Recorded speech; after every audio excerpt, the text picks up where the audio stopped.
Parliament నియోజకవర్గాల వారీగా TDP అధినేత చంద్రబాబు తలపెట్టిన రా కదలరా సభలు సోమవారంతో ముగియనున్నాయి. హిందూపురం పార్లమెంట్ నియోజకవర్గంలోని పెనుకొండలో చివరి సభ జరగనుంది. దీంతో 25 పార్లమెంట్ నియోజకవర్గాల్లో రా కదలరా సభలు ముగియనున్నాయి. అయితే ఇప్పటికే ఈ సభల ద్వారా పార్టీ శ్రేణుల్లో ఫుల్ జోష్ నింపిన చంద్రబాబు నేతలను ఎన్నికలకు సమాయత్తం చేస్తున్నారు. ఏపీలో టీడీపీ అధినేత చంద్రబాబు నాయుడు నిర్వహిస్తున్న రా కదలరా సభల ద్వారా తెలుగుదేశం పార్టీ శ్రేణుల్లో ఫుల్ జోష్ నెలకొంది. ఇప్పటికే 24 పార్లమెంటు నియోజకవర్గాల్లో ఆయన రా కదలరా సభలు పూర్తయ్యాయి. మిగిలిన ఒకచోట కూడా సోమవారం సభ నిర్వహించేందుకు సిద్దమయ్యారు. హీరో నందమూరి బాలకృష్ణ ప్రాతినిధ్యం వహించే హిందూపురం అసెంబ్లీ నియోజకవర్గం పేరుతో ఉన్న హిందూపురం పార్లమెంటు పరిధిలోని పెనుకొండలో ఈ సభ జరగనుంది. ఇప్పటికే ఇదే జిల్లాలోని అనంతపురం లోక్సభ నియోజకవర్గం పరిధిలోని ఉరవకొండలో రా కదలరా సభ జరిగింది.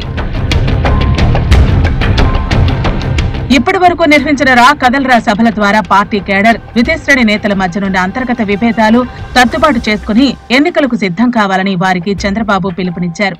దీంతో పార్టీ శ్రేణుల్లో కూడా చంద్రబాబు ఫుల్ జోష్ నింపారు.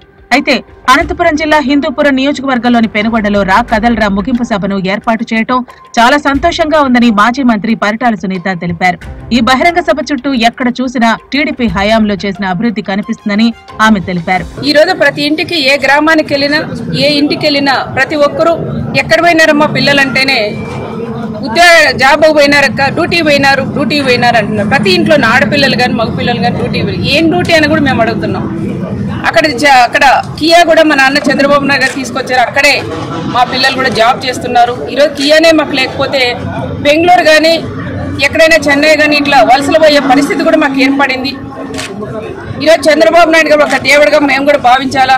గతంలో కొన్ని పొరపాట్ల వల్ల మనం ఓడించుకున్నాం. అదే లేకోకుండా ఈరోజు చంద్రబాబు నాయుడు గారు సీఎం ఉంటే ఇంకా ఈ ప్రాంతాలంతా కూడా బాగా పడిండేటమని ఎంతో మంది పేదవాళ్ళు కూడా చెప్పిన మాట మీకు అందరికీ నేను తెలియజేస్తున్నాను. పెనుగొండ సభ అనంతరం చంద్రబాబు నాయుడు నేరుగా హైదరాబాద్ కు వెళ్లనున్నారు. తిరిగి మంగళవారం ఉదయం హైదరాబాద్ నుంచి బయలుదేరి విజయవాడకు వెళ్లనున్నారు. అనంతరం నాగార్జున విశ్వవిద్యాలయం సమీపంలో జరిగే జైహో బీసీ సదస్సుకు హాజరు కానున్నారు. ఈ సదస్సులో బీసీ డిక్లరేషన్ ను చంద్రబాబు విడుదల చేయనున్నారు. ప్రధానంగా తెలుగుదేశం ప్రభుత్వం హయాంలో బీసీల కోసం చేపట్టిన సంక్షేమం, అభివృద్ధి కార్యక్రమాలను వివరించడంతో పాటు మళ్లీ టీడీపీ అధికారంలోకి వస్తే చేపట్టబోయే కార్యక్రమాలను కూడా ఈ జైహో బీసీ సదస్సులో వివరించాలని నిర్ణయించారు.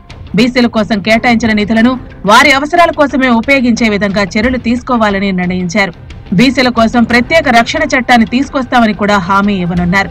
ఈ డిక్లరేషన్ ను ప్రకటించిన తర్వాత మేనిఫెస్టోలో కూడా పెట్టాలని నిర్ణయించారు. ఇప్పటికే రాష్ట్రంలోని అన్ని నియోజకవర్గాల్లో బీసీల సదస్సులు నిర్వహించారు. ఇక జైహో బీసీ సదస్సు పూర్తయిన తర్వాత చంద్రబాబు ప్రజాగళంకు బయలుదేరనున్నారు. ఇప్పటికే ప్రజాగళం యాత్రను వినూత్నంగా నిర్వహించాలని టీడీపీ నిర్ణయించింది.